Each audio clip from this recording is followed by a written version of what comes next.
কিন্তু রাশিয়াও কি ইরানকে কোনো অস্ত্র সাহায্য করবে? আমার মনে হয় না। চায়নাও কি করবে?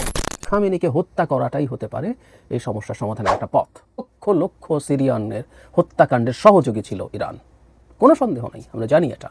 সো প্রত্যেকে তার তার স্বার্থে কাজ করে, এটা একটু মনে রাখা দরকার আছে, এটা আমরা মনে রাখবো। আজকে ওপরে ওপরে একটু ইরানের পক্ষ রাশিয়া দেখাচ্ছে, এটাও তার কৌশলগত কারণ। অথচ রাশিয়াই সিরিয়ার আলেপ্পো বমিং, যে কেউ আলেপ্পো সিটির ছবি খুঁজে নেবেন, কিভাবে বোমা মেরে হাজার হাজার মুসলিমকে হত্যা করা হয়েছে। সিরিয়া রাশিয়া করেছে, রাশিয়ার ফাইটার থেকে করা হয়েছে। তো আমরা এভাবে একটু যেন দেখি প্লিজ। আমরা অনেকে দেখলাম যে এই দেশ এই কারণে করছে, সেই দেশ সেই কারণে করছে, না, কেউ কেউ কোনোভাবেই না। এমনকি যে প্যালেস্টাইনে যে হামাসকে ইরান সাপোর্ট করত, সেটা তার মুসলিম ব্রাদারহুড থেকে না, কোনোভাবেই না। মানে ইরানিয়ানরা সুন্নি একটা গ্রুপকে সমর্থন করছে, দ্যাটস ইন্টারেস্টিং। কিন্তু এই ইরানিয়ানরাই নিজে রাশিয়া কিন্তু শিয়া মেজরিটির একটা দেশ। আর্মেনিয়া আর আজারবাইজানে যখন আছে, মেজরিটি না, ইনফ্যাক্ট প্রচুর শিয়া আছে আজারবাইজান, বা মুসলিম তো বটেই। সেই যুদ্ধে যখন দুজনের মধ্যে যখন যুদ্ধ লেগে গিয়েছিল, ইরান আর্মেনিয়ার সমর্থন করেছে, যে কেউ খুঁজে দেখবেন। আমি ওইটা নিয়ে একদিন কথা বলবো যে কীভাবে জিও পলিটিক্স কাজ করে। আর আজারবাইজানকে সাপোর্ট করেছে ইসরায়েল। সুতরাং আর আপাতত এত বিস্তারিত বলতে চাই না, আরেকদিন বলবো। এটাকে আমরা সিকিউরিটি এবং জিও পলিটিক্যাল হিসাব নিকেশের পয়েন্ট অফ ভিউতেই দেখব। ইরান পরাজিত হওয়ার মুখে আছে, এটা অনুমান কেন করা যাচ্ছিল এবং এটা বাস্তবে হচ্ছে, এটা নিয়ে কথা বলছি। কিন্তু তার আগে এই মধ্যে কি হলো? এর মধ্যে যা হওয়ার তাই হয়েছে। যেটা হচ্ছে দুটো দেশ যেহেতু দুজন থেকে বেশ দূরে আছে, পরস্পরকে এরিয়াল অ্যাটাক করেছে, আইদার মিসাইল অথবা ফাইটার দিয়ে। ইসরায়েল তার আক্রমণ প্রচুর বাড়িয়েছে। প্রাথমিক অ্যাটাকের পর তার যে উল্লেখযোগ্য সাকসেস, আমি প্রায় বলছি যে স্থাপনা ধ্বংস করার চাইতে এগুলো স্টেটিক জিনিস, এগুলো স্থাপনা ধ্বংস, আপনার প্রযুক্তি যদি ভালো থাকে সেটা সম্ভব।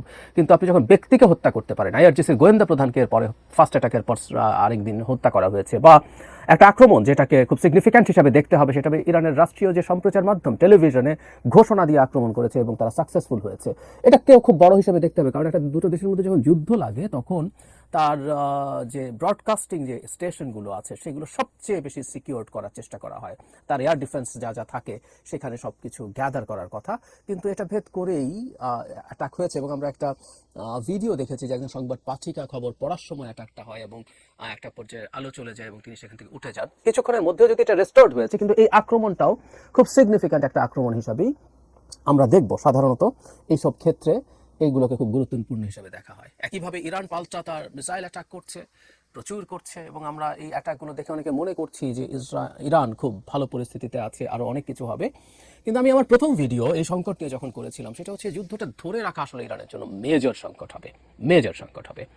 আমি ব্যালিস্টিক মিসাইলের স্টক পাইল 2000-এর মতো বলেছিলাম। আমি আবার ঘাটাঘাটি করে এটা সর্বোচ্চ 3000 হতে পারে, এর বেশি মোটেও না। 3000 খুবই ছোট একটা সংখ্যা, খুবই ছোট একটা সংখ্যা। কারণ সেই ভিডিওতে বলেছিলাম, আবার একটু বলেছি, ইরান যে মিসাইলগুলো লঞ্চ করে সেগুলো মাঝে বহু জায়গায় ইন্টারসেপ্টেড হয়, তারপরে ইসরায়েলের আকাশে যায়, সেখানে ইন্টারসেপ্টেড হয়, তারপর কিছু কিছু গিয়ে সে তার টার্গেটে হিট করতে পারে। তো মানে পার্সেন্টেজটা কত? 5%, 10%, মানে সে যত লঞ্চ করে 5 থেকে 10% সেখানে পৌঁছায়। তো 10% যদি আমরা ধরি, 10টা মানে হিটের জন্য তার 100টা মিসাইল অ্যাটলিস্ট লঞ্চ করতে হয়। বা তার স্টক পাইল যদি আমরা 3000 ধরি ব্যালিস্টিক মিসাইলের, 10টা হিটের জন্য তার লঞ্চ করতে হবে, মানে যদি 3000 যদি লঞ্চ করে, তার 10% মানে 300 হিট পেতে পারে সে সর্বোচ্চ, এবং সেটা হাই স্টক পাইল।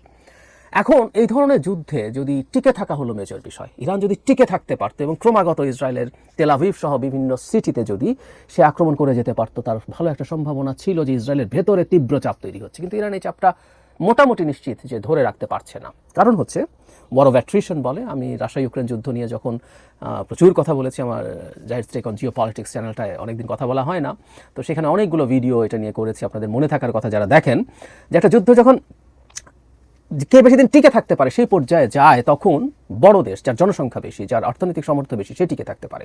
রাশিয়া ইউক্রেনে রাশিয়া প্রচুর ক্ষয়ক্ষতির সম্মুখীন হয়েছে, কিন্তু যেহেতু তার জনসংখ্যা বড়, সে খুব দ্রুত তার সোলজার নিয়ে আসতে পারছে, সে দ্রুত তার যে মিলিটারি হার্ডওয়্যারের স্টক পাইল যেটা ডিপ্লিটেড হচ্ছে, যেটা ধ্বংস হচ্ছে, সেটাকে পূরণ করার চেষ্টা করতে পারছে। সেভাবে লং টার্মে তারা জিতে যায়, লং টার্মে তারা মাটি কামড়ে পড়ে থাকতে পারে। তো এখন ইরান আর ইসরায়েলের যদি বর্ডার থাকতো একসাথে, তাহলে ইরানের খুব ভালো সম্ভাবনা ছিল ইসরায়েলের বিরুদ্ধে সে অনেক ভালো কিছু করবে। কিন্তু আসলে যেহেতু বর্ডার নেই এবং কোনো স্থলযুদ্ধ হচ্ছে না, এখন বড় অ্যাট্রিশন হবে আসলে এয়ার অ্যাটাকের মধ্য দিয়ে, তাহলে ইরান কি সাস্টেইন করতে পারবে? উত্তর হচ্ছে পারবে না। এটা পারার কথা ছিল না। আমি গতদিনই বলেছি, আমি অনেকে দেখলাম এটা আমি না বুঝে বলেছি বলে বলছেন। ঠিক আছে, আপনাদের মতামত থাকতেই পারে, কিন্তু ওই যে বললাম যে আপনি মূলত ব্যালিস্টিক মিসাইলগুলোই আসলে আনতে পারবেন। ইরানের কাছে বেশ প্রচুর প্রচুর ড্রোনস আছে এবং ক্রুজ মিসাইলস আছে। ইরানের সাথে যদি বর্ডার থাকতো এবং খুব কাছাকাছি যদি দুটো দেশ হতো, তাহলে কিন্তু ক্রুজ মিসাইল এবং ড্রোনগুলো খুব এফেক্টিভ হতে পারতো, কারণ এগুলো তখন অনেক নিচু দিয়ে উঠতো। এগুলো স্পিড কম, ক্রুজ মিসাইলের স্পিড ব্যালিস্টিক মিসাইলের চাইতে অনেক কম, কিন্তু সুবিধা হচ্ছে এগুলো অনেক লো ফ্লাইং হয়, এগুলো রেডার দিয়ে ধরা কঠিন হয়ে যায়। ফলে শর্ট ডিস্টেন্সে যদি হতো, অনেক হিট ইরান পেতে পারতো তার ড্রোন দিয়ে এবং ক্রুজ মিসাইল দিয়ে। এবং ইরানের ড্রোন প্রযুক্তি কিন্তু খুবই চমৎকার, কিন্তু যেহেতু অনেক ডিস্ট্যান্ট, মূলত তার ব্যালিস্টিক মিসাইলগুলোই মূল অস্ত্র। সে ড্রোন এবং ক্রুজ মিসাইলগুলো লঞ্চ করে আসলে ইসরায়েলের যে এয়ার ডিফেন্স সিস্টেম আছে সেটাকে স্যাচুরেট করার জন্য, সেটা যাতে প্রচুর ব্যস্ত থাকে, তার মাঝে যাতে কিছু হিট সে পেতে পারে। যদিও এটা বলা হচ্ছে যে সে তার মিসাইলের ক্যালিব্রেশন এবং যা যা কিছু পরিবর্তন এনেছে, যার মাধ্যমে সে এখন বেটার পার্সেন্টেজের হিট পেতে পারছে, কিন্তু তারপরে ঘুরে ফিরে একই কথা। 3000 ব্যালিস্টিক মিসাইলেরও যদি স্টক পাইল তৈরি হয়, সেটা বছরের পর বছর, দশকের পর দশক থেকে হয়েছে। এটাও ইরানের বিরাট ক্রেডিট, কোনো সন্দেহ নাই যে ইরান এই মারাত্মক স্যাংশনের পরও ইরান এগুলো নিজের প্রযুক্তিতে তৈরি করতে পেরেছে। শতক একটা প্রাচীন সভ্যতা, তাই না? সো সব রকম যে রেজিম তাদের আছে, এই রেজিমটা তাদের সব রকম বিকাশকে রুদ্ধ করে বলে আমি মনে করি।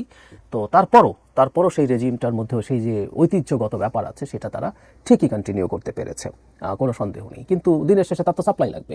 এমনকি রাশিয়ার মতো দেশের সাপ্লাই লেগেছিল, কিন্তু সেই রাশিয়াও কি এখন ইরানের পাশে আসবে? কেন বললাম? কারণ ইরান রাশিয়ার ক্রাইসিসের সময় দাঁড়িয়েছিল। রাশিয়া যখন অস্ত্রের অভাবে ভুগছিল শুরুর দিকে, তখন ইরান কিন্তু তার শাহেদ ড্রোন দিয়েছিল রাশিয়াকে, এবং রাশিয়া সেগুলো ব্যবহার করেছে। রাশিয়া তার নিজের একটা ক্যামিকাজের ড্রোন ল্যান্ডসেট খুবই ফুললি অপারেশনাল করেছে যুদ্ধের মধ্যে, এবং it was so effective as well. কিন্তু তার আগ পর্যন্ত শাহেদ ড্রোন দুর্দান্ত সমর্থন দিয়েছে। কিন্তু আমরা নৈতিক এক ধরনের সমর্থন চাই না রাশার দিক থেকে দিতে দেখছি, নিন্দা করছে, সমস্যা করছে, কিন্তু ইরানের আসলে অস্ত্র লাগবে। ইরানের পক্ষে নিন্দা এসে কোনো লাভ নেই। এবং খুবই মজার ব্যাপার, এটাও আমাদেরকে বুঝতে সাহায্য করবে। হ্যাঁ, রাশা নিজেই সংকটে আছে, কোনো সন্দেহ নাই, সংকটের দীর্ঘমেয়াদী সমাধান হবে। ইনফ্যাক্ট ইরানের এই রেজিম চেঞ্জ করতে চাইছে ইসরায়েল, এটা ফর শিওর। আমেরিকাও চাইবে, কারণ এই রেজিম চেঞ্জ করা গেলে ইরানের যে নিউক্লিয়ার কর্মসূচি আছে, এটা থেকে তাকে পুরোপুরি রিফ্রেইন করা যাবে।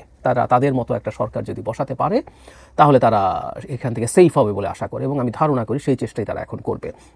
এর মধ্যেই জনাব ট্রাম্প বেশ হুমকির সুরে বলেছেন তেহরান থেকে লোকজন যেন চলে যায়, মানে এক ধরনের হুমকি। কেউ বলছেন আমেরিকা কি যুদ্ধে ইনভলভ হচ্ছে, মানে আমেরিকা ইনভলভ হবে, এটা ইসরায়েল খুবই চাইছে। এবং কেউ এক্সপেক্ট করছিলেন, ধারণা করছিলেন ইরান যেহেতু পারছে না, ইরানের উচিত হবে আমেরিকান যে বেজ আছে কোনোটাতে অ্যাটাক করা, বা যে ক্যারিয়ার স্ট্রাইক গ্রুপ আছে সেখানে অ্যাটাক করা। এটা আসলে ইরান করেন, এবং না করাই সঠিক হয়েছে, কারণ এটা মানে হচ্ছে আমেরিকাকে সে সরাসরি যুদ্ধের মধ্যে টেনে আনা। কিন্তু ট্রাম্প হুমকি দিচ্ছেন, এবং যেখানে তিনি তেহরান খালি করতে বলছেন, সেখানে তিনি এই শব্দ বলেছেন যে তিনি 60 দিন সময় দিয়েছিলেন ইরানকে ইসরায়েলের সাথে আন্ডারস্ট্যান্ডিং করতে। সে যেহেতু পারেনি, 61 দিনেই এই ঘটনা ঘটলো, নিউক্লিয়ার ইস্যু নিয়ে আন্ডারস্ট্যান্ডিং যেহেতু হয়নি। এটাও খুবই ফালতু কথা, কারণ হলো নিউক্লিয়ার ইস্যু নিয়ে ইরান তার আলোচনা থেকে সরে আসে নাই। ওমানে 6ষ্ঠ দফা হওয়ার কথা ছিল, এই আক্রমণের কারণে সে নিজকে এখান থেকে সরিয়েছে। এটা ঘটানো উচিতই ছিল, কথাই ছিল, কিন্তু আসলেই চাপ তৈরি করার চেষ্টা হয়েছে এবং তাদেরকে সরিয়ে ফেলার চেষ্টা হবে। এবং যে কথাটা বলছিলাম, যেটা দিয়ে আসলে বোঝা যায় Iran is in a tyre situation, সেটা হচ্ছে আমার কাছে এটা খুবই আনপ্রেসিডেন্টেড মনে হয়েছে এবং স্ট্র্যাটেজিক্যালি ভুলও মনে হয়েছে। সেটা হচ্ছে ইরানের পররাষ্ট্রমন্ত্রী তার এক্স স্টেটাসে আমেরিকাকে এই যুদ্ধ বন্ধে আহ্বান জানিয়েছেন।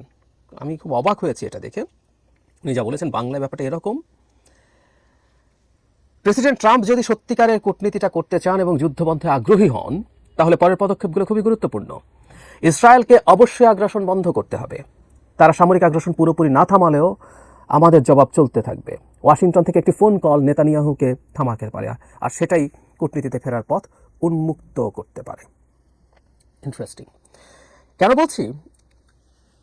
দুটো দেশ যখন যুদ্ধে জড়িয়ে পড়ে, তখন আমেরিকা এখানে ফ্যাক্টর। আমেরিকা চাইলেই আসলে নেতানিয়াহুকে চাপ দিয়ে থামানো সম্ভব, যদিও চাইলেই নেতানিয়াহু করে ফেলবে, আমি আবার এটাকে এত সিম্পল মনে করি না। তবে ওই যে নেতানিয়াহুর একটা প্রবলেম আছে, তারও এই যুদ্ধটা চালিয়ে যাওয়ার জন্য আমেরিকার সাহায্য লাগবে। সে যে ধরনের বোমা ব্যবহার করছে, সেগুলো বাংকার ব্লাস্টারগুলো ব্যবহার করছে, সেগুলো আমেরিকা তাকে সাপ্লাই দেয়। তারও এগুলো স্টক পাইল অনেক বেশি না। আবার যেহেতু অনেক গভীর, আমি গতদিন বলেছি, এই গভীর পর্যন্ত পৌঁছার মতো ওই যে BU-72, 57 এগুলো আসলে ওই পর্যন্ত পৌঁছার মতো না। তবে আমেরিকার খুব স্পেশালাইজ বম আছে, যেগুলো মাল্টি লেয়ার বিস্ফোরণ করতে করতে আরও ভেতরে যেতে পারে। এখন এই আলাপ হচ্ছে যে আমেরিকার কাছ থেকে সেই বোমাগুলো তারা পাবে কিনা, আমেরিকা তাকে দেবে কিনা। আমেরিকা ইসরায়েলকে দেয়নি এখনো, এই আলাপও দেখলাম হচ্ছে বিভিন্ন জায়গায়।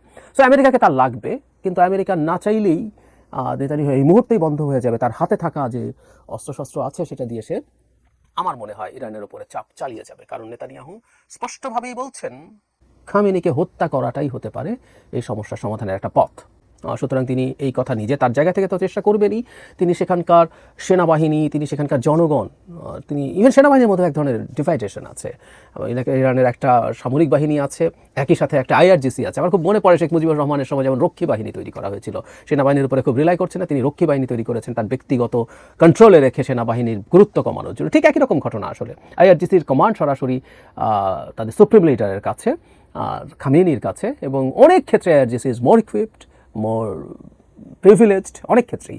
সুতরাং সেনাবাহিনী এবং আইআরজিসির মধ্যেও কিছু ধরনের কোল্ড ওয়ার আছে। জনগণের কথা তো বললামই, যে জনগণ একটা ডিভাইসিভ জনগণ, এটা একটা স্বৈরতন্ত্রের মধ্যে তারা বাস করে। একটা প্রেসিডেন্ট তারা নির্বাচন করতে পারে, তাও কারা কারা নির্বাচন করতে পারবে সেটা গার্ডিয়ান কাউন্সিলে অ্যাপ্রুভ করতে হয়। তার উপরে ইভেন প্রেসিডেন্ট আসলে কোনো ক্ষমতাশালী ব্যক্তি না। আমেরিকার প্রেসিডেন্ট বা আমাদের দেশের প্রাইম মিনিস্টারের যে ক্ষমতা, ওখানে প্রেসিডেন্টের সেই কিছুই নাই।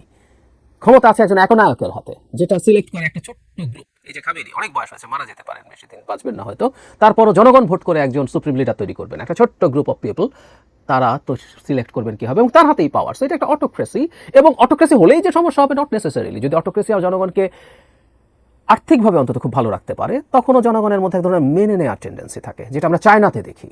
জনগণ মোটামুটি মেনে নিয়েছে, তারা ভালো আছে। সৌদি আরবিয়াতে দেখি, কিন্তু ইরানের জনগণ তো ভালো নাই, ওখানে নানান রকম সংকট।